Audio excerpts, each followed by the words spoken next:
আজ যেটা নিয়ে আমরা আলোচনা করতে চাইছি খুবই গুরুত্বপূর্ণ একটা পার্ট, কোঅর্ডিনেশন কেমিস্ট্রি বা কমপ্লেক্স সল্ট, জটিল লবণ বা কোঅর্ডিনেশন কেমিস্ট্রি। দেখো, এই চ্যাপ্টারটা শুধুমাত্র এই চ্যাপ্টারটার জন্য ইম্পর্টেন্ট তা নয়, আমি তোমাদের ডি ব্লক এবং এফ ব্লক যখন তোমরা পড়বে তার জন্যও কিন্তু খুব গুরুত্বপূর্ণ।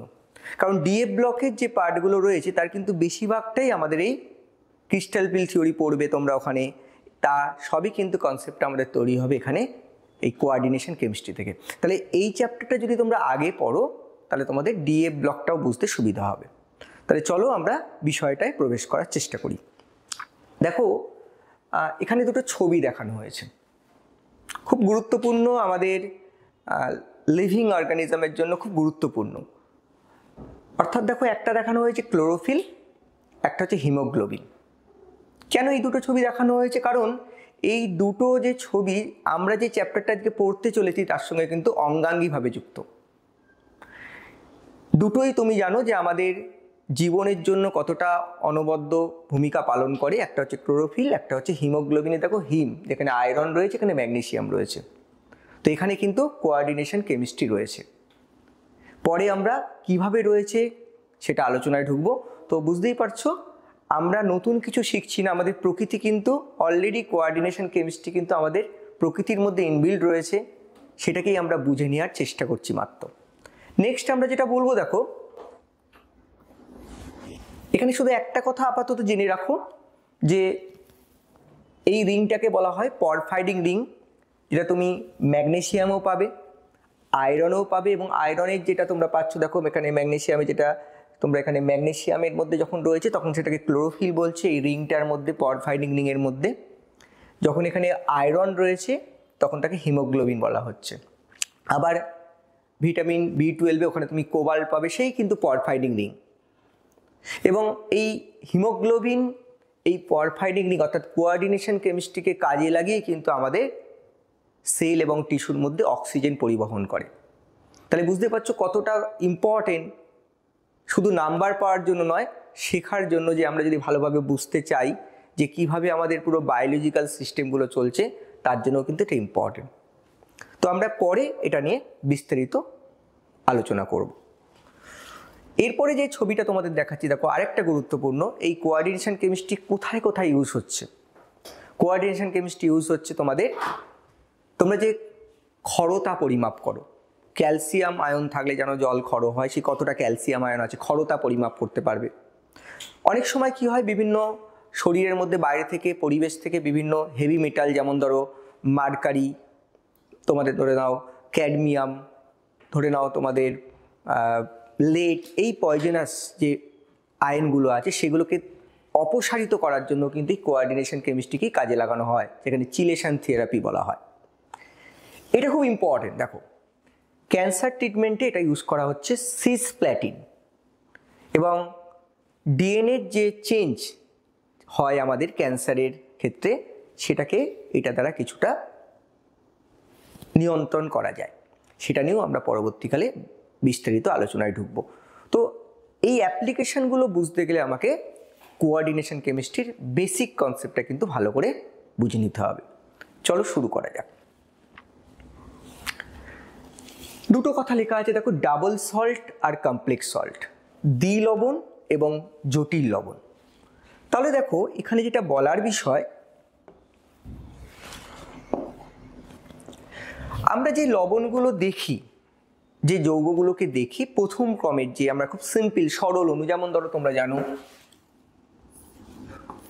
NaCl, KNO3, এই যে সল্টগুলো পাচ্ছ, একটা ক্যাটায়ন এবং অ্যানায়ন নিয়ে, ফার্স্ট অর্ডার সল্ট অর্থাৎ সরল অণু কতগুলো। এছাড়াও আমাদের এগুলো আবার নিজেদের মধ্যে জুড়ে অনেক রকমের সেকেন্ড অর্ডার অর্থাৎ দ্বিতীয় ক্রমের কিছু সল্ট তৈরি করতে পারে। যেমন মিক্সড সল্ট হতে পারে। কিরকম? ধরো তোমরা জানো ব্লিচিং পাউডারের ফর্মুলা,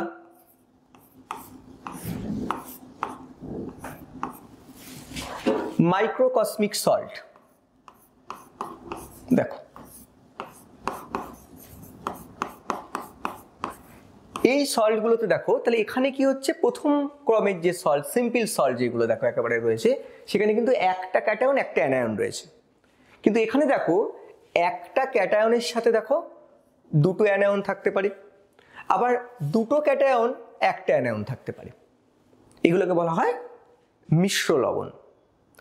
এছাড়াও যে লবণগুলো নিয়ে আমাদের খুব গুরুত্বপূর্ণভাবে আজকে আলোচনা করব সেটা হচ্ছে ডাবল সল্ট এবং কমপ্লেক্স সল্ট। এটা খুব কাছাকাছি হলো, কোথায় ডিফারেন্স সেটাই কিন্তু আমাদের বুঝে নেওয়া দরকার। কি সেটা আমরা বুঝে নেওয়ার চেষ্টা করি। ফার্স্ট যেটা দেখবো দেখো ডাবল সল্ট, দ্বিলবণ। দুটো লবণই কিন্তু আমরা যেটা নিয়ে আলোচনা করতে চলেছি, এই দুটো লবণই কি হয় আমাদের দেখো দুটো এরকম প্রথম ক্রমের অর্থাৎ সরল লবণ থেকে তৈরি হয়। আমরা এক্সাম্পলে আসি, ধরো পটাশিয়াম সালফেট এবং অ্যালুমিনিয়াম সালফেট, এই দুটো সল্টকে আমি দুটোই দেখতে পাচ্ছ প্রথম ক্রমের খুব সরল লবণ। এই দুটো লবণকে আমরা নির্দিষ্ট অনুপাতে আমরা মেশালাম, মিশিয়ে এটাকে যদি আমরা রিক্রিস্টালাইজ করি, আমরা যদি আবার কেলাসিত করি, তাহলে দেখো যে সল্টটা পাবে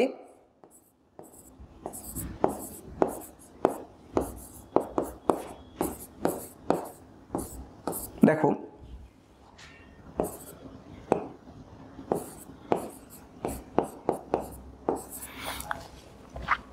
এই 24খানা এখানে ওয়াটার অফ ক্রিস্টালাইজেশন রয়েছে। এটা তোমরা খুব পরিচিত একটা নাম জানো তোমরা, অ্যালাম বলা হয়, অর্থাৎ ফিটকিরির সংকেত। এখানে তো দুটো লবণ একসাথে জুড়ে একটা সলিডিফাইড করে গেছে অ্যাজ এ ক্রিস্টাল। তো দেখো যখন এটা প্রথমে জলে মিশিয়েছিলাম তখন জলের মধ্যে কি আয়ন ছিল, K+, SO4 2- আর অ্যালুমিনিয়াম 3+, এই 3 ধরনের আয়ন ছিল। এবার যখন সলিডিফাই করলো, যে সলিড ফর্মে আমরা পাচ্ছি এটাকে আমরা বলছি দ্বিলবণ বা যুগ্ম লবণ বা ডাবল সল্ট। এবার এটাকে যদি তোমরা পুনরায় যদি জলে মেশাও, তাহলে কিন্তু আবার এই একই আয়ন Al3+, K+ এবং SO4 2- পাবে। অর্থাৎ এই যে বিশেষ ক্যারেক্টারিস্টিক্স, বিশেষ ধর্ম, এই যে দ্বিলবণ বা যুগ্ম লবণ কতক্ষণ বজায় থাকবে, যতক্ষণ পর্যন্ত এটি কঠিন অবস্থায় রয়েছে। একে পুনরায় যদি আমি জলে মেশাই, তাহলে কিন্তু আবার সেই পুরনো কনস্টিটিউয়েন্ট যে আয়ন যেখান থেকে সে তৈরি হয়েছিল সেই আয়নগুলোতে ফিরে আসবে। এবার চলো আমরা দেখি কমপ্লেক্স সল্টের জায়গায়। কমপ্লেক্স সল্টে কি হচ্ছে দেখো, কমপ্লেক্স সল্টের আমরা একটা এক্সাম্পল নিই, KCN এবং ফেরাস সায়ানাইড। এটাও আমরা দুখানা লবণ নিয়েছি, দুখানা সিম্পল লবণ নিয়েছি, নিয়ে আমি যখন এদেরকে আমি জলে মেশাচ্ছি নির্দিষ্ট প্রপোর্শনে, তাহলে আমরা কি হচ্ছে এই সলিউশনের মধ্যে দেখো K+ আয়ন, Cn- আয়ন এবং Fe2+ আয়ন আসছে। আমি যদি এটাকে আবার রিক্রিস্টালাইজ করি তাহলে দেখতে পাবে তৈরি হচ্ছে K4FeCN6 পটাশিয়াম ফেরোসায়ানাইড, এই সল্টটা তোমরা পাচ্ছ। তাহলে এই দুটোর মধ্যে বেসিক ডিফারেন্স কোথায় হলো, এটাকে যদি তুমি আবার জলের মধ্যে মেশাও তাহলে কি পাবে, আগের যে আয়নগুলো এখানে ছিল সেই আয়নগুলো কিন্তু সবকটা ফেরত পাবে না। কিন্তু এটাকে যদি আবার তুমি জলে মেশাও, সেই পুরনো আয়নগুলোই কিন্তু তুমি ফিরে পাচ্ছ। কিন্তু এখানে তুমি কি পাচ্ছ, 4খানা K+ আয়ন, আর কি পাচ্ছ, ফেরোসায়ানাইট র্যাডিক্যাল, একটা নতুন দেখো জটিল আয়ন তৈরি হলো। অর্থাৎ সবকটা আয়ন কিন্তু আমরা আগের মতো আর ফিরে পেলাম না। এখানে K+ আয়ন তো পাচ্ছি, কিন্তু এই দুটো মিলে আমরা এখানে না ফেরাস আয়ন পাবো না সায়ানাইট আয়ন পাবো, তার বদলে একটা ওভারঅল দেখো ফেরোসায়ানাইট র্যাডিক্যাল তৈরি হচ্ছে। তাহলে এর যে স্পেশাল ক্যারেক্টারিস্টিক্স, অর্থাৎ কমপ্লেক্স সল্ট সে সলিড ফেজেও যেমন বজায় রাখতে পারে, আবার সলিউশনের মধ্যেও কিন্তু বজায় রাখতে পারে। কিন্তু এক্ষেত্রে কি হচ্ছে বলো, এক্ষেত্রে তোমরা দেখতে পাচ্ছ এর যে স্পেশাল ক্যারেক্টারিস্টিক সে শুধুমাত্র কঠিন অবস্থাতেই বজায় রাখতে পারে, আবার জলীয় দ্রবণে নেওয়া হলে সেটা কিন্তু ভেঙে যায়, তার কনস্টিটিউয়েন্ট আয়ন বা উপাদান আয়নগুলোতে কিন্তু ভেঙে যায়। এরকম আর একটা সল্টের তোমরা এক্সাম্পল জানো, আমি তো এখানে একটা বললাম, তোমরা প্র্যাকটিক্যাল করতে গিয়ে পেয়েছো মোর সল্ট।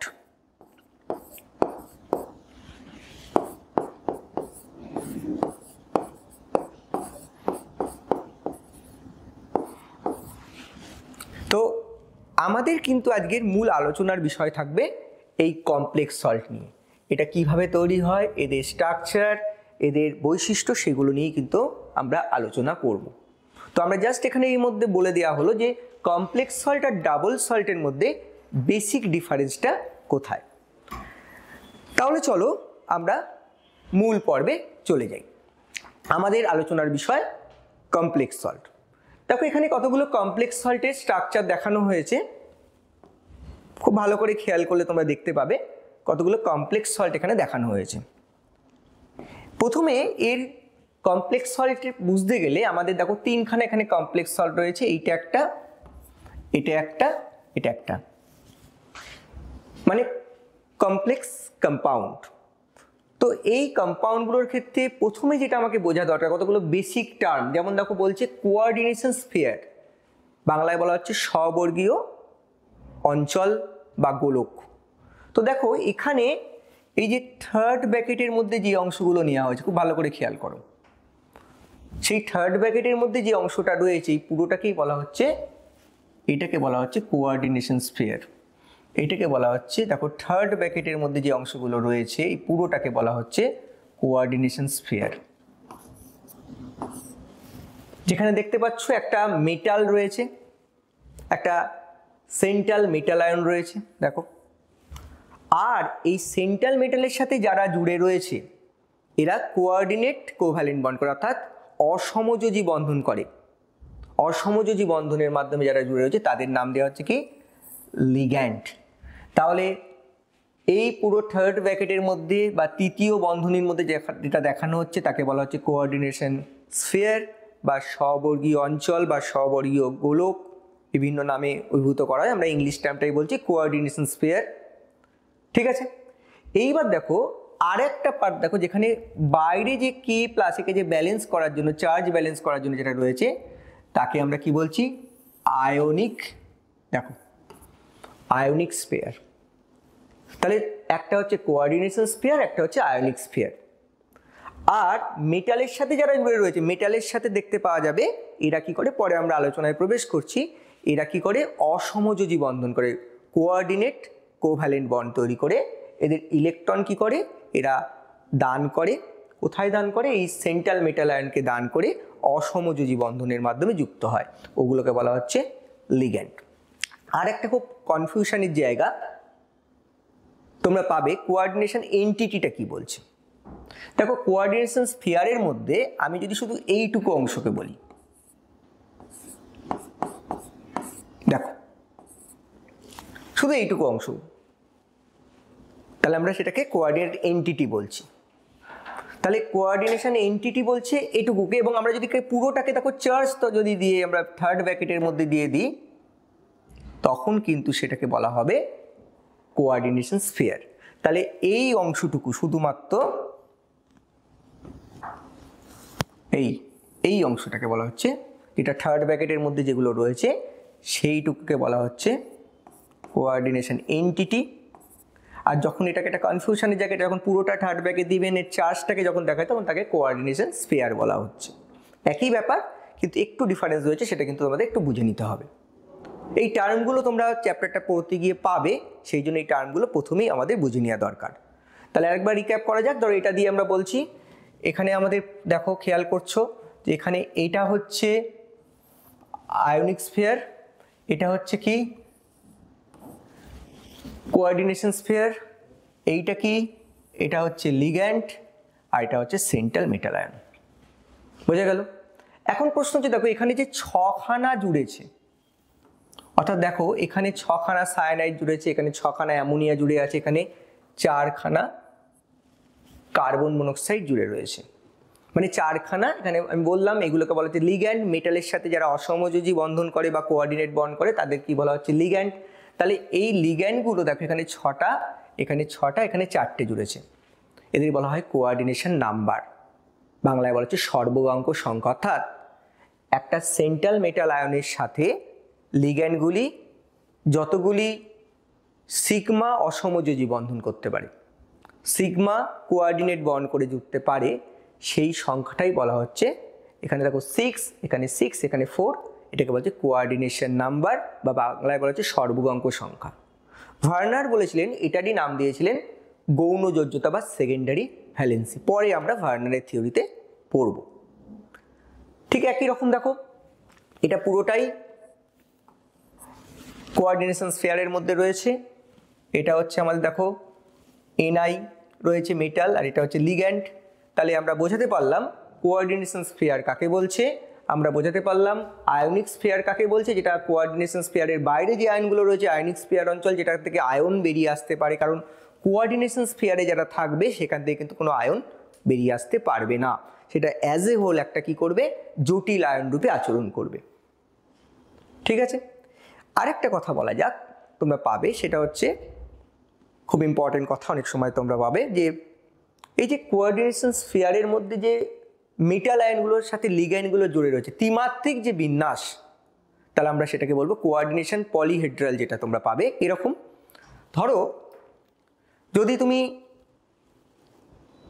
এরকম প্যাটার্ন পেতে পারো, কখনো কোঅর্ডিনেশন নাম্বার যখন 6 হবে তখন এরকম তোমরা শেপ পাবে, যেটাকে বলা হচ্ছে অক্টাহেড্রাল। কারণ দেখো একটা তল, দুটো তল, তিনটে তল, চারটে তল, আবার তলার দিকেও দেখো চারটে তল। হেড্রাল মানে কি? হেড্রাল মানে প্লেন। আর আমরা পাচ্ছি কি এখানে আমরা অক্টা মানে কত, অক্টা মানে 8, তাহলে জন্য অক্টাহেড্রাল। আবার যখন তুমি দেখো কোঅর্ডিনেশন নাম্বার 4 পাবে, তখন কিরকম শেপ হবে, এরকম টেট্রাহেড্রাল প্যাটার্নের পাবে। আবার কখনো কখনো 4 হলে তুমি এরকমও দেখতে পারো, 4 যদি হয় কখনো তুমি দেখো এই রকম শেপও কিন্তু পেতে পারো, স্কোয়ার প্ল্যানার, এই প্যাটার্নটাও কিন্তু তুমি পেতে পারো। ঠিক আছে, আবার কখনো দেখো তোমরা পেতে পারো এই শেপটাও একটু বুঝে নাও। দেখো আমরা যদি শেপটাকে দেখাই কিরকম শেপ হবে, দেখো যদি কোঅর্ডিনেশন নাম্বার 5 হয়, যদি আমি এখানে এক্সাম্পলে 4 আর 6 রেখেছি, কখনো যদি কোঅর্ডিনেশন নাম্বার 5 হয় তাহলে কিন্তু তুমি এরকম একটা, যেটা তোমরা বন্ডিং চ্যাপ্টারে অবশ্যই পড়েছো, এরকম একটা শেপও কিন্তু পেতে পারো। তাকে কি বলা হচ্ছে টিবিপি শেপ বা ট্রাইগোনাল বাইপিরামিডাল। তাহলে কোঅর্ডিনেশন পলিহেড্রাল কি, যে আমরা দেখতে পাবো যে যখন কোনো কোঅর্ডিনেশন স্ফিয়ারের মধ্যে লিগ্যান্ড এবং আয়নের মধ্যে অসমযোজী বন্ধন হয়, তার একটা ডিরেকশনাল প্রপার্টি থাকে এবং সেগুলোকে বিভিন্ন শেপ নেয়, ত্রিমাত্রিক বা দ্বিমাত্রিক। ঠিক আছে, চলো আমরা এগিয়ে যাই। এরপর যেটা বুঝতে হবে,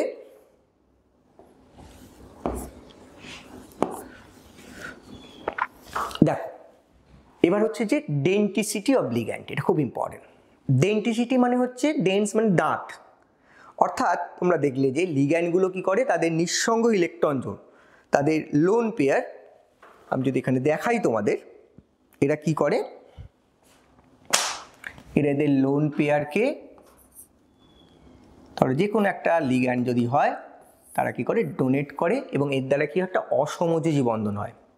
তাহলে ডেন্টিসিটি কথাটার অর্থ কি? ডেন্টিসিটি হচ্ছে যে একটা লিগ্যান্ডের মধ্যে যতগুলি অ্যাটম দ্বারা বা দাতা পরমাণু থাকে বা যতগুলি ডোনার অ্যাটম থাকে, যে পরমাণুগুলো তাদের ইলেকট্রন জোর কী করতে পারে, ওই মেটালকে, সেন্ট্রাল মেটাল বা মেটাল আয়নকে দিতে পারে, তাকেই আমরা কি বলবো, লিগ্যান্ডের ডেন্টিসিটি। দেখো ডেন্টিসিটি তো বুঝলাম, এবার এই ডেন্টিসিটির উপর ডিপেন্ড করে তাহলে লিগ্যান্ডকে কত ভাগে ভাগ করা যেতে পারে। দেখো প্রথম যেগুলো রয়েছে তোমরা খেয়াল করো, যে লিগ্যান্ডগুলো রয়েছে এদেরকে বলা হচ্ছে মোনোডেন্টেড। কেন মোনোডেন্টেড? দেখো এখানে খেয়াল করো, তো মাইনাস রয়েছেই, তুমি দেখতে পাচ্ছ ডোনেট করতে পারবে। তো প্রথমগুলো কিছু নিউট্রাল মোনোডেন্টেড, তারপরগুলো কি বলো নেগেটিভ, তারপরগুলো সব নেগেটিভ, এগুলো দেখো আমাদের পজিটিভ। তাহলে লিগ্যান্ড আমরা দেখতে পেলাম নেগেটিভও হতে পারে, নিউট্রালও হতে পারে, আবার পজিটিভও হতে পারে। কিসের ওপর ডিপেন্ড করছে? আমাদের সে ডোনেট করতে পারছে কিনা, অর্থাৎ সেন্ট্রাল মেটাল আয়নকে সে ইলেকট্রন পেয়ার ডোনেট করতে পারছে কিনা, এবং যার ফলে কোঅর্ডিনেট কোভ্যালেন্ট বন্ড বা অসমযোজী বন্ধন তৈরি হয়। তাহলে এদের প্রত্যেকটাতে দেখো ডোনার অ্যাটম একটা করে হয়েছে, অর্থাৎ ডোনার সাইড থাকার কারণে তোমরা দেখতে পাবে এরা কী হিসেবে বিহেভ করবে, এটা আমাদের জেনারেলি মোনোডেন্টেট হিসেবে বিহেভস করবে। তবে এখানে একটা কথা বলা দরকার, দেখো এখানে তোমাদের কার্বনেট এই যে আয়নগুলো দেখতে পাচ্ছ এরা কিন্তু কখনো বাইডেন্টেট হিসেবেও ইউজ হতে পারে। বাইডেন্টেট মানে যাদের ডোনার সাইডে কী আছে, যাদের ডোনার সাইডে আমরা দুখানা অ্যাটম দ্বারা ডোনেট হতে পারে। তো আমরা দেখো এখানে যে এক্সাম্পলটা রেখেছি, দেখো একটা হচ্ছে এটা তাহলে কি হলো, মোনোডেন্টেড। মোনোডেন্টেড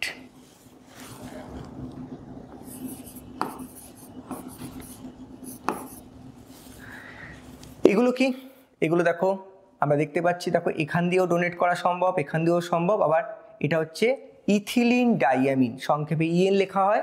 এটা হচ্ছে অক্সালেট, দেখো এখানেও দুখানা সাইড রয়েছে যেখান দিয়ে সে ডোনেট করতে পারবে। এটা কি ডাই ইথিলিন ট্রাইয়ামিন, দেখো এখানে ডোনার সাইডগুলো খেয়াল করো, দেখো এখান দিয়ে ডোনেট করতে পারছে।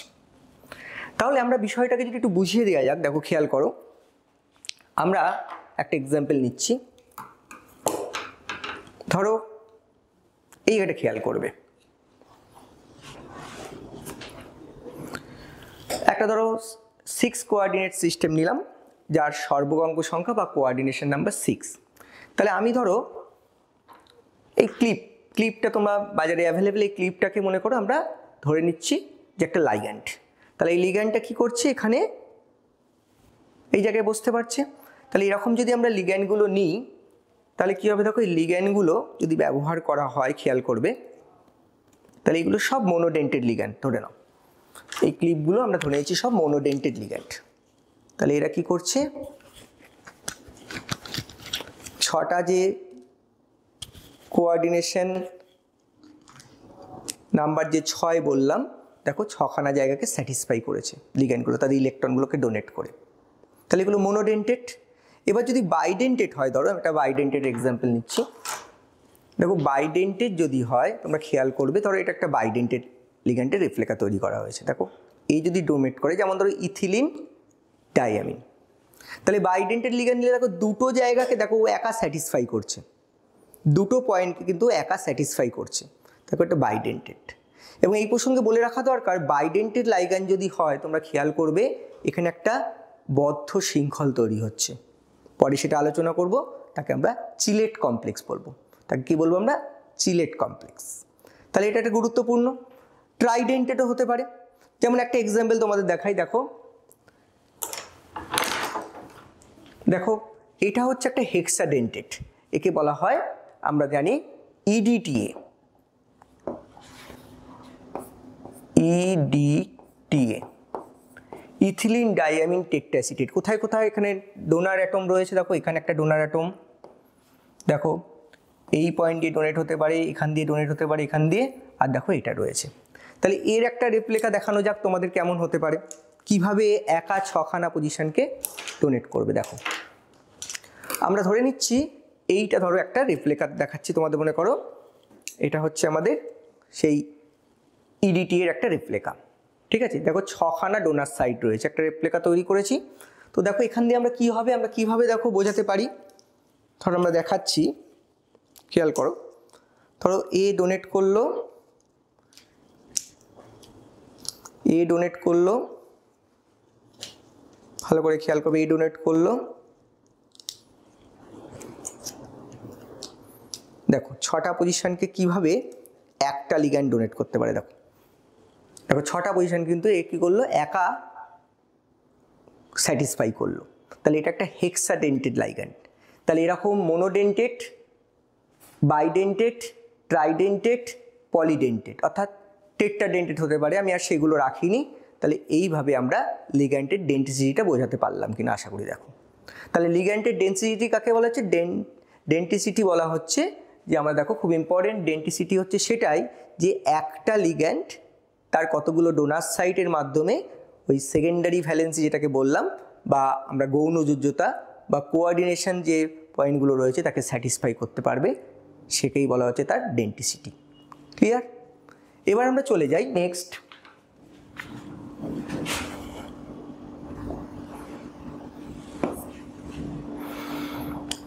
অ্যাম্বিডেন্টেড লিগ্যান্ড। অ্যাম্বিডেন্টেড লিগ্যান্ড কি? অ্যাম্বিডেন্টেড লিগ্যান্ড হচ্ছে দেখো কিছু লিগ্যান্ড আমরা এখানে রেখেছি, দেখো খেয়াল করবে, অ্যাম্বি মানে উভয়, অর্থাৎ সে একা, দেখো খেয়াল করবে এর একটা রেফলেখা তৈরি হয়েছে। ধরো সায়ানাইড কি হয় তোমরা জানো, কার্বনের মাধ্যমে অ্যাটাচ ডোনেট করতে পারে, এটা তোমরা অর্গানিক পড়তে গিয়ে পড়েছো, সায়ানাইড এবং আইসোসায়ানাইড কথাটা তোমরা শুনেছো। তাহলে উল্টো দিক দিয়ে যদি নাইট্রোজেন পয়েন্ট দিয়ে বা নাইট্রোজেন অ্যাটম দিয়ে ডোনেট হয় তখন তাকে আইসোসায়ানাইড বলছে। সেরকম নাইট্রো এবং নাইট্রাইট হতে পারে। দেখো এখানে নাইট্রোজেনের মাধ্যমে ডোনেশন হচ্ছে, তাহলে একই লিগ্যান্ড সে কী করবে, তার মধ্যে যে কোনো একটা অ্যাটম, দুটো অ্যাটম অপশান রয়েছে, যে কোনো একটা অ্যাটমের অপশানের মাধ্যমে সে যদি কোঅর্ডিনেশনকে, তাকে যদি অসমযোজী বন্ধন করে সেন্ট্রাল মেটাল আয়নের সাথে, যেমন দেখো আমাদের এটা একটা বোঝানোর চেষ্টা করছি, দেখো এটার দুটো মনে করো পয়েন্ট রয়েছে, এই পয়েন্টটার মাধ্যমেও সে ডোনেট করতে পারছে, আবার ধরো কখনো সে এই পয়েন্টটার মাধ্যমেও ডোনেট করতে পারছে। তাহলে এটাকে আমরা বলতে পারি কি অ্যাম্বিডেন্টেড সায়ানাইড, আইসোসায়ানাইড, নাইট্রোনাইট্রাইট, এরকম আইসোথায়োসায়ানাইড, থায়োসায়ানাইড অনেক এক্সাম্পল হতে পারে। বোঝাতে পারলাম? এবার ফ্লেক্সিডেন্টেড ব্যাপারটাকে, এটা কিন্তু একটু ভালো করে বুঝতে হবে। ফ্লেক্সিডেন্টেড হচ্ছে, দেখো এখানে খেয়াল করো, এখানে দুটোতেই দেখো কার্বনেট, দেখো এখানে দু ক্ষেত্রেই কি হচ্ছে কার্বনেট রয়েছে। তাহলে কার্বনেট কি, কার্বনেট হচ্ছে, তোমাদের আমি বলেছিলাম কার্বনেট কখনো মোনোডেন্টেড হতে পারে, আবার কখনো বাইডেন্টেডও হতে পারে। তাহলে প্রথমটাতে দেখো এখানে তোমাদের কার্বনেট, দেখো এখানে যখন রয়েছে, দেখো এখানে এর তো কোঅর্ডিনেশন নাম্বার হচ্ছে 6, তাহলে দেখো একটা কার্বনেট রয়েছে, 4টে অ্যামোনিয়া রয়েছে, অ্যামোনিয়া মোনোডেন্টেড, তাহলে এ কী করছে, এ দেখা যাচ্ছে আমাদের স্যাটিসফাই করছে কোন জায়গাগুলো, দেখো এই দুটো জায়গাকে স্যাটিসফাই করেছে। কিন্তু এখানে কি হচ্ছে, দেখো এখানে, দেখো এইখানে 5খানা অ্যামোনিয়া এবং একটা কার্বনেট, তাহলে এখানে মোনোডেন্টেড হিসেবে বিহেভস করছে, এখানে কি করছে বাইডেন্টেড হিসেবে বিহেভস করছে। বোঝানো গেল? তাহলে যখন কার্বনেট কি হচ্ছে, কখনো যদি মোনোডেন্টেড হয়, আমি তোমাদের একটু বুঝিয়ে দেখাই। দেখো ধরো অ্যামোনিয়া রয়েছে, ভালো করে খেয়াল করবে, অ্যামোনিয়া তুমি দেখতে পাচ্ছ, অ্যামোনিয়া রয়েছে। এবার আমি কি করছি, দেখো ভালো করে, এটা মনে করো কার্বনেট, এটা বাইডেন্টেড বললাম, কখনো আবার মোনোডেন্টেড। দেখো এখানে এখানে ডোনেট করলো, তাহলে এখানে কিন্তু মোনোডেন্টেড, কোথায় মোনোডেন্টেড হিসেবে কাজ করছে, এই তলারটার ক্ষেত্রে মোনোডেন্টেড, ঠিক আছে। আবার ধরো এই উপরের ক্ষেত্রে কি হচ্ছে, একটা ফ্লেক্সিবিলিটি রয়েছে, কখনো সে মোনোডেন্টেড, কখনো সে বাইডেন্টেড। তো এখানে একই রকম ইডিটিএর যে স্ট্রাকচারটা তোমরা দেখেছিলে, ইডিটিএর স্ট্রাকচারটা কী ছিল তোমরা দেখো, এখানে আমরা দেখেছিলাম ইডিটিএর স্ট্রাকচারটা ইথিলিন ডাইঅ্যামিন টেট্রাঅ্যাসিটেট, ইথিলিন ডাইঅ্যামিন টেট্রাঅ্যাসিটেট, এর স্ট্রাকচারটা আমরা যদি আঁকি, দেখো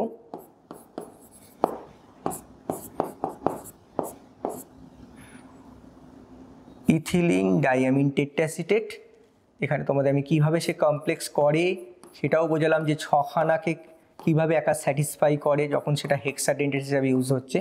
তো দেখো এখানে ডোনার সাইড কটা আছে, ডোনার সাইড কিন্তু আমরা বললাম, খেয়াল করো এখানে ডোনার সাইড কিন্তু একটা, দুটো, সরি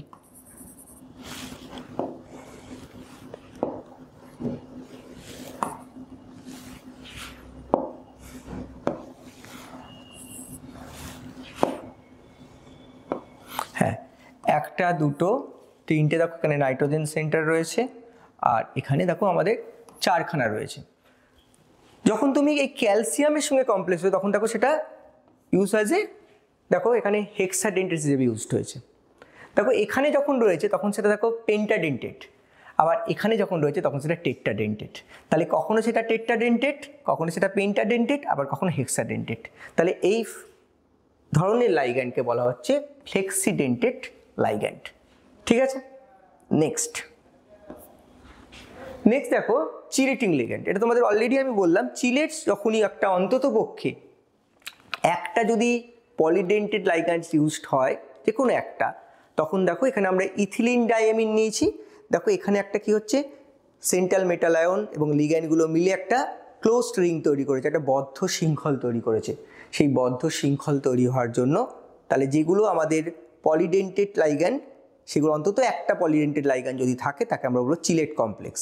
তাহলে পলিডেন্টেড লাইগ্যান্ডগুলোকে আমরা বলতে পারি মোটামুটি তারা কি, তারা চিলেটিং লাইগ্যান্ড। তাহলে দেখো সেগুলো রয়েছে ইডিটিএ রয়েছে, ইথিলিন ডাইয়ামিন, যেটা তোমাদের বললাম আমি অলরেডি, ইথিলিন ডাইয়ামিন, দেখো ইথিলিন ডাইয়ামিন রয়েছে, দেখো এখান দিয়ে ডোনেট করতে পারে, এটা আমি অলরেডি তোমাদের এঁকে দেখালাম, এই যে ইডিটিএ, ঠিক আছে।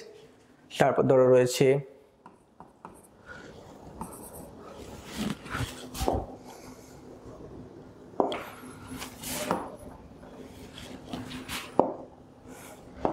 দেখো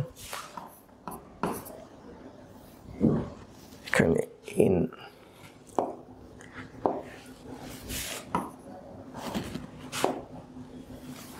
দেখো এই যে লিগ্যান্ডগুলো দেখতে পাচ্ছ, দেখো এটা কি কটা, এটা টেট্রাডেন্ট, দেখো এখান থেকে ডোনেট করতে পারবে, এখান থেকে ডোনেট করতে পারবে, এখান থেকে ডোনেট করতে পারবে, তাহলে ডাইইথিলিন টেট্রামিন আমরা বলতে পারি। তো এইগুলো সব হচ্ছে আমাদের চিলেটিং লাইগ্যান্ড। এবার প্রশ্ন হচ্ছে, দেখবে চিলেটিং যখন হয় অর্থাৎ চিলেট কমপ্লেক্সগুলো দেখা যায় বেশি স্টেবল। কেন বেশি স্টেবল হয়? এক তো দেখো এই বন্ডটার বন্ড ব্রেকিং যে এনার্জিটা অনেক বেশি হয়ে যায়, অর্থাৎ সহজে বন্ডটা ব্রেক করতে পারে না। দেখো এটা চিলেট কমপ্লেক্স হলে দেখো দু জায়গায় বন্ড রয়েছে, তাহলে একটা বন্ডের থেকে দুটো বন্ড ভাঙাটা আমরা জানি ডিফিকাল্ট। যখনই চিলেট কমপ্লেক্স হয় তখন একসাথে কি হয়, দুটো বা তিনটে বা চারটে বা তার বেশি বন্ড হচ্ছে, ফলে সেই বন্ডগুলো ভাঙাটা একটু ডিফিকাল্ট হয়। কিন্তু আমরা একটু থার্মোডাইনামিক্স সেন্স থেকে যদি এটাকে বোঝার চেষ্টা করি, দেখো তোমরা দেখো এখানে যখন কোবাল্ট আয়ন, এখানে যে কোবাল্ট আয়নটা রয়েছে, এই কোবাল্ট আয়নের সাথে যদি আমরা এখানে কোঅর্ডিনেশন স্ফিয়ারের মধ্যে 6টা জল ছিল, এখন আমাদের ইথিলিন ডায়ামিন, যেটাকে আমরা সংক্ষেপে এটা হচ্ছে ইথিলিন ডায়ামিন, এটাকেই সংক্ষেপে লেখা হচ্ছে, কি হচ্ছে একটা কমপ্লেক্স তৈরি করেছে। তাহলে কমপ্লেক্স তৈরি হয় কি হচ্ছে, আমরা এইভাবে দেখাতে পারি কমপ্লেক্সটা, দেখো দেখো এখানে ইথিলিন ডায়ামিন আমরা এইভাবে দেখাচ্ছি, দেখো 3খানা জায়গাকে স্যাটিসফাই করে, যেটা চিলেটিং কমপ্লেক্স। এবং এর ফলে দেখো এখানে যদি আমি নাম্বার অফ পার্টিকেল দেখি, দেখো এখানে নাম্বার অফ পার্টিকেল দেখো কটা ছিল, এখানে নাম্বার অফ পার্টিকেল দেখো বেড়ে গেছে। তাহলে বেড়ে গেলে কি হবে, আমরা জানি এনট্রপি বাড়ছে। তাহলে এনট্রপি বাড়লে কি হয়, এনট্রপি যদি ইনক্রিজ করে তাহলে আমাদের জানি যে রিয়াকশানটার কি হচ্ছে, আমাদের স্টেবিলিটি অনেক, অর্থাৎ এদিকে যাওয়ার টেন্ডেন্সিটা অনেক বেশি হয়, স্টেবিলিটি অনেক বেশি হয়, থার্মোডাইনামিক যে স্টেবিলিটি সেটা বেশি হয়। কারণ del G equal to del H minus T del S. তো এদিকে তত বেশি স্পন্টিনিয়াস হবে, কারণ তোমরা জানো যে ডেল এস যেহেতু পজিটিভ, তাহলে এখানে ডেল জিটা কী হবে, নেগেটিভ হওয়ার সম্ভাবনা বেশি, আর ডেল জি যত নেগেটিভ হবে তত স্পন্টিনিয়াস। তাহলে এটা একটা ছোট্ট ইনফরমেশন দিয়ে দিলাম, যদিও তোমাদের লাগবে না, তোমরা চিলেটিং কমপ্লেক্স বা চিলেটিং লাইগ্যান্ড কাকে বলে এটা জানলেই হবে। তবু বললাম কেন চিলেটগুলো বেশি স্টেবল, কারণ দেখো এখানে নাম্বার অফ পার্টিকেলের থেকে ওখানে দেখো নাম্বার অফ পার্টিকেল, যেহেতু এই যখন আসছে তখন দেখো 6খানা ওয়াটারকে সে বাইরে বার করে দিয়ে সেখানে কিন্তু বসছে, ফলে এনট্রপিটা পজিটিভ, এনট্রপি পজিটিভ মানে ডেল্টা জি নেগেটিভ। তাহলে কি হচ্ছে, কমপ্লেক্স অর্থাৎ চিলেট কমপ্লেক্সগুলো বেশি স্টেবল। আচ্ছা, এটা একটু জাস্ট জেনে রাখো। ব্রিজিং লাইগ্যান্ড এগুলো তোমাদের তোমরা এই পর্যন্ত দেখলেই হবে, একটা এক্সট্রা ইনফরমেশন। ব্রিজিং লাইগ্যান্ড কি বুঝতেই পারছো নামটা শুনে, যে কোনো লিগ্যান্ড যদি দুটো মেটাল আয়নের বা মেটালের মধ্যে ব্রিজ করে থাকে তাকে আমরা বলবো ব্রিজিং লিগ্যান্ড। যেমন এটা তোমরা পাবে তোমাদের যে নেসলার রিয়েজেন্টে যখন হয়, দেখবে এর সাথে আই মাইনাস জুড়ে আমাদের একটা মিলান বেস তৈরি হয়, যার জন্য যে তামাটে বর্ণটা আসে।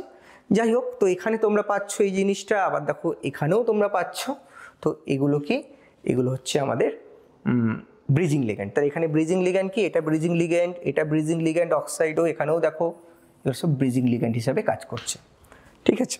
এইবার এগুলো কিন্তু তোমাদের সিলেবাসে, কাউন্সিলের সিলেবাসে এই পর্যন্ত পড়লেই হবে। আর একটুখানি আমরা বললাম ব্রিজিং লিগ্যান্ড কি, এছাড়াও কিছু তোমাদের এই যে লিগ্যান্ডগুলো নিয়ে আলোচনা হলো, দেখো এইগুলো মেনলি সিগমা বন্ড করছে, অর্থাৎ লিগ্যান্ডগুলো তাদের লোন পেয়ারকে মেটাল আয়নের মধ্যে ডোনেট করছে, অর্থাৎ সিগমা কোঅর্ডিনেট বন্ড করছে, অর্থাৎ সিগমা বন্ড করছে বা তাদের ইলেকট্রনগুলো ওখানে ডোনেট করছে, ফর্ম করছে কি সিগমা বন্ড। তো এছাড়াও কিছু লিগ্যান্ড হতে পারে, দেখো আমি একটু বলি। যেমন ধরো এগুলো কিন্তু তোমাদের আবারও বলছি কাউন্সিলের সিলেবাসে নেই, তোমাদের অযথা ভয় পাওয়ার কিছু নেই, একটু জেনে রাখো, জাস্ট ইনফরমেশন দিয়ে রাখি।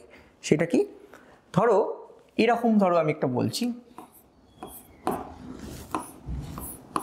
এরকম কিছু তোমরা পাবে যেখানে পাই ইলেকট্রন ক্লাউড, ধরো ইথিলিন,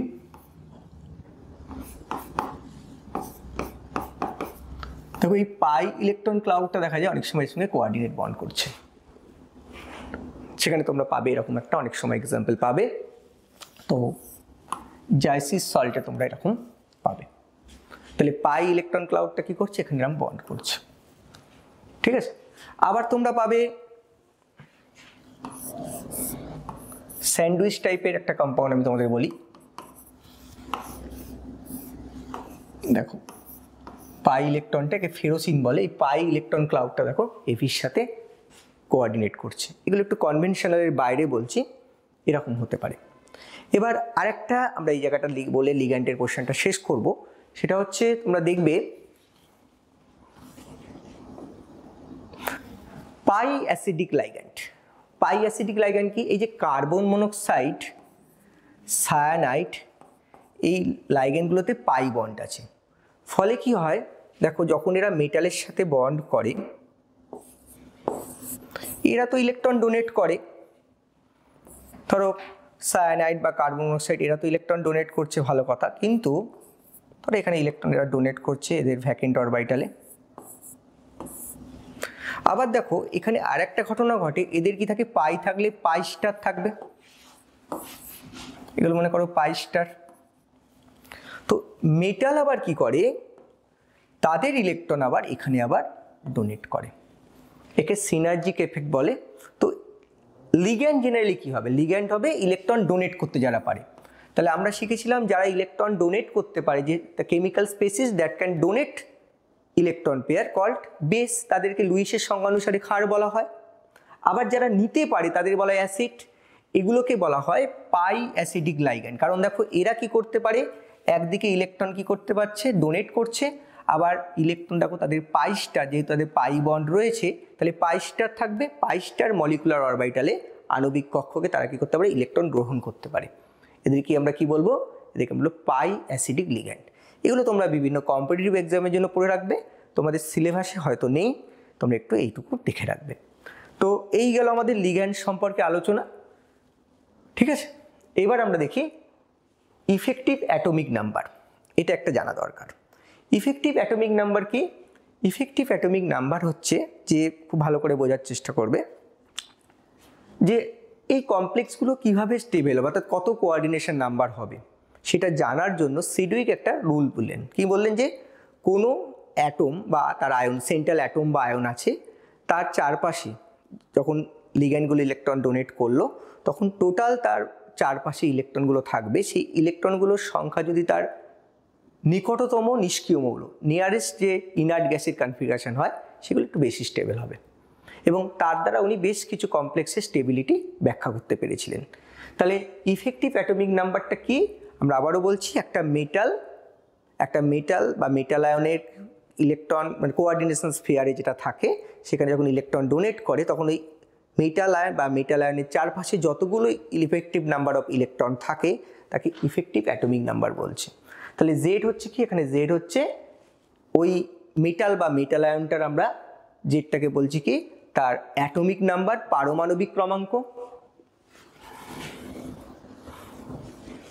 আচ্ছা আচ্ছা, ওয়েনটা কি বলা হচ্ছে বলো, ওয়েন হচ্ছে অক্সিডেশন নাম্বার বা জারণ সংখ্যা, আর 2 into coordination number. Coordination number আমরা কাকে বলে বললাম, যে একটা মেটাল আয়ন যতগুলো লিগ্যান্ডের সাথে কি করতে পারে, কোঅর্ডিনেট কোভ্যালেন্ট বন্ড বা সিগমা কোঅর্ডিনেট বন্ড, অর্থাৎ অসমযোজী সিগমা বন্ধন তৈরি করতে পারে, তাকে বলা হচ্ছে কোঅর্ডিনেশন নাম্বার।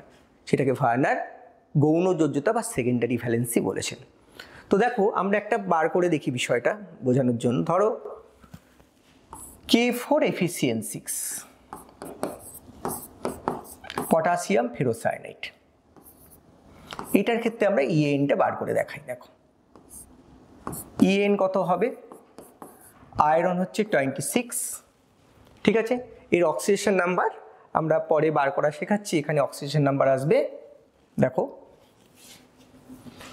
পটাশিয়াম তোমরা জানো +1,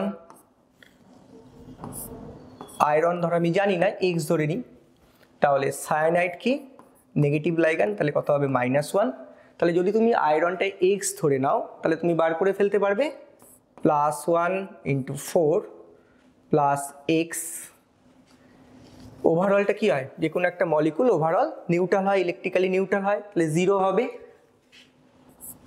6 × -1 = ওভারঅল 0, তাহলে x = দেখে আসবে 2।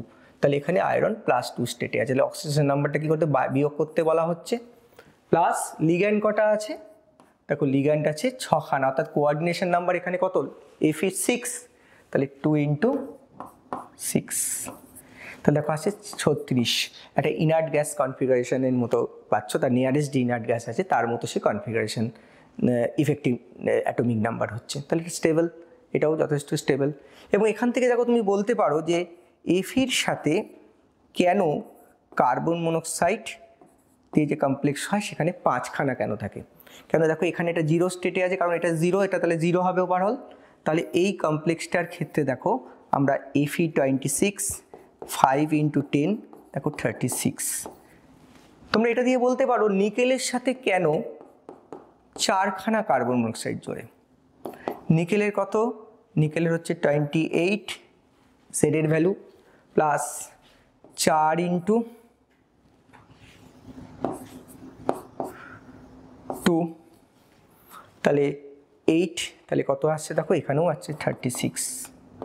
তাহলে এখান থেকে তোমরা এটাও বলতে পারো যে ধরো ক্রোমিয়ামের সাথে তাহলে কখানা কার্বন মনোক্সাইড থাকবে, যদি স্টেবল হতে হয় তাহলে কখানা কার্বন মনোক্সাইড থাকবে।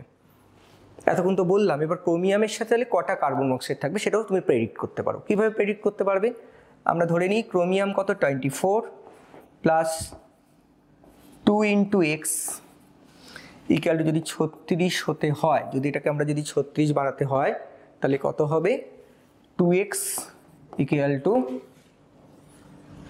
দেখো 12, ঠিক আছে, 36 - 24টা ওদিকে গেল, একটু কত হলো 12, তাহলে x ইকুয়াল টু আসবে 6। তাহলে বুঝতে পারছো এটার ভ্যালু কত হবে CrO6। ক্লিয়ার? তাহলে এইটা হলো আমাদের EN এর ইম্পর্টেন্স, EN জানে ইম্পর্টেন্স। কিন্তু দেখো এটার অনেক লিমিটেশন আছে, যেমন দেখো এটা যেমন স্টেবল এটাও তো স্টেবল,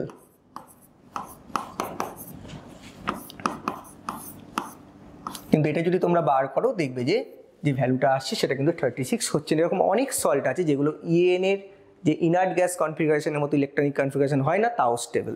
তাহলে এই সূত্রেরও লিমিটেশন রয়েছে। তাহলে আমরা এই পর্বে আমরা আলোচনা করলাম যে লিগ্যান্ড কি, লিগ্যান্ডের ডেন্সিটি কি, আমরা EN এগুলো আলোচনা করলাম। পরের পর্বে আমরা নেক্সট আলোচনা করব। সকলকে ধন্যবাদ।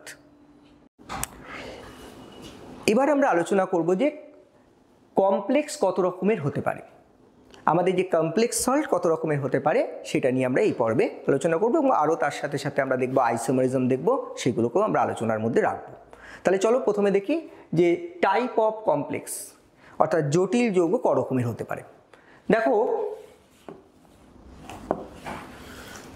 প্রথম এখানে যে তিনটে দেওয়া হয়েছে, একটা হচ্ছে দেখো ভালো করে খেয়াল করবে যে কমপ্লেক্স যে পোর্শনটা রয়েছে সেটা বিহেভস অ্যাজ এ ক্যাটায়ন, কারণ এটা হচ্ছে 2- এটা হচ্ছে 2+, ক্যাটায়নিক ফর্মে রয়েছে। এখানে দেখো এটা 4-, এটা যেহেতু আমাদের 4খানার জন্য +4 হবে, এটা দেখো 0 নিউট্রাল। তাহলে বুঝতেই পারছো যে টাইপ অফ আমাদের কমপ্লেক্স ডিপেন্ডিং অন দ্য চার্জের ওপর নির্ভর করে আমরা বলতে পারি এটা হচ্ছে ক্যাটায়নিক, এটা বলতে পারি অ্যানায়নিক, আর এটা বলতে পারি আমরা প্রশম। তাহলে একটা হচ্ছে ক্যাটায়নিক, একটা অ্যানায়নিক, একটা নিউট্রাল। নেক্সট চলে এসো type of complex depending on the ligand, এটা খুব ইম্পর্টেন্ট। দেখো লিগ্যান্ডের উপর ডিপেন্ড করে এটা কত রকমের হতে পারে। দেখো একটা হতে পারে, দেখো এখানে যে লিগ্যান্ডগুলো দেখো সব সেম টাইপের, এটাকে বলা হচ্ছে হোমোলেপটিক কমপ্লেক্স। কিন্তু এখানে দেখো দু ধরনের লিগ্যান্ড রয়েছে এই কোঅর্ডিনেশন স্ফিয়ারে, এটা হচ্ছে হেটারোলেপটিক। চলো একটু বুঝিয়ে দেওয়া যাক। তাহলে প্রথমটা দেখো আমরা ডিপেন্ডিং অন চার্জ আমরা কি পেলাম, ক্যাটায়নিক, আমরা পেলাম অ্যানায়নিক,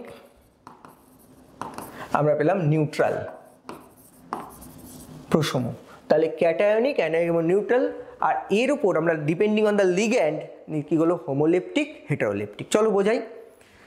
দেখো প্রথমে যে এক্সাম্পলটা আছে সবকটা আমরা প্রথমেই দেখিয়েছিলাম, যদি সবকটা একই লিগ্যান্ড হয়, ধরো সবকটা লিগ্যান্ডই আমাদের এখানে একই রকম, তাহলে দেখো সবকটাই ধরো সায়ানাইড, সবকটা লিগ্যান্ড আমাদের এখানে একই রকম, তাহলে এটা হচ্ছে আমাদের কি, এটা হচ্ছে আমাদের হোমোলেপটিক। সবকটাই সায়ানাইড, কোঅর্ডিনেশন স্ফিয়ারে যে লিগ্যান্ডগুলো আছে সবই একই টাইপের, তাহলে এটা হচ্ছে হোমোলেপটিক, সমপ্রকৃতির। এবার যদি আমরা দুখানা লিগ্যান্ডকে চেঞ্জ করে দেখো দুখানা ক্লোরাইড করে দিলাম, তখন সেটা কী হয়ে গেল, সেটা হয়ে গেল হেটারোলেপটিক। তাহলে প্রথমটা হোমোলেপটিক, তারপরটা হয়ে গেল কি হেটারোলেপটিক। ক্লিয়ার? তো দেখো এরপরে আমরা এগিয়ে যাই।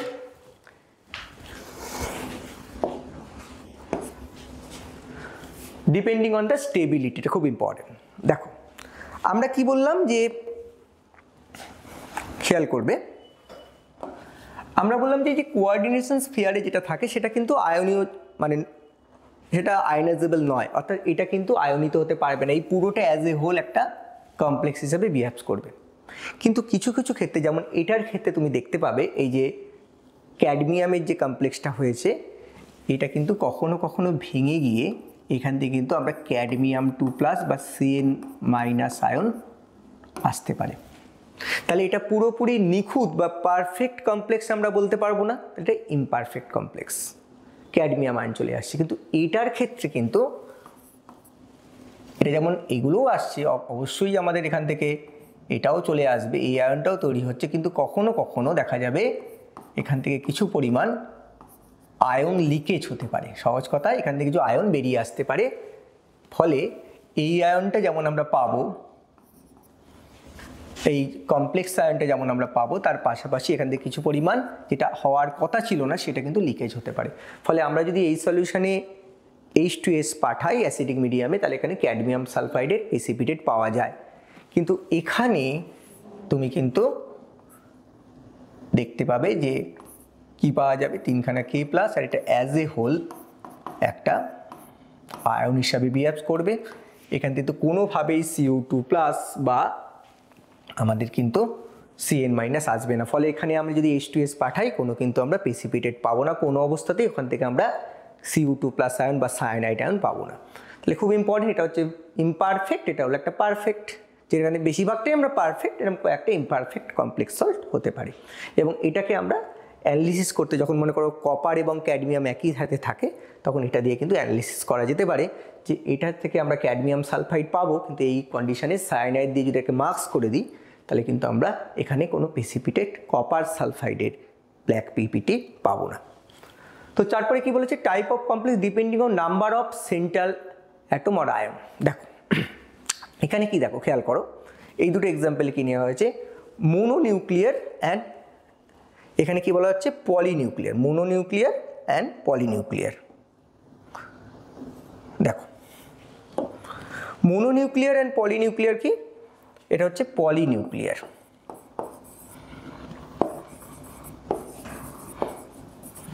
এই কথাটার মধ্যে দিয়ে বুঝতে পারছো, দেখো এখানে একটাই, দেখো খেয়াল করো, সেন্ট্রাল মেটাল আর মেটাল আয়ন আছে। দেখো এখানে দুটো একটা কোঅর্ডিনেশন স্ফিয়ারের মধ্যে দুটো একই থাকতে পারে, আলাদাও থাকতে পারে, তখন এখানে দুটো কি রয়েছে বলো, মেটাল আর মেটাল আয়ন রয়েছে। তাহলে তাদের মধ্যে অবশ্যই দেখতে পাচ্ছ, যেটা আমরা আগে আলোচনা করলাম, সেখানে কিন্তু অবশ্যই ব্রিজিং লিগ্যান্ড কিন্তু থাকতে হবে। ওই ব্রিজিং লিগ্যান্ডগুলো কি করছে, দেখো এদেরকে পরস্পরের সাথে জুড়ে রেখে, তাহলে দুখানা এখানে কি দেখা যাচ্ছে, দুখানা সেন্ট্রাল অ্যাটম বা সেন্ট্রাল মেটাল আয়ন রয়েছে, যার ফলে কি দেখতে পাচ্ছ, এটা হচ্ছে পলিনিউক্লিয়ার, এটাকে বলছে মোনোনিউক্লিয়ার।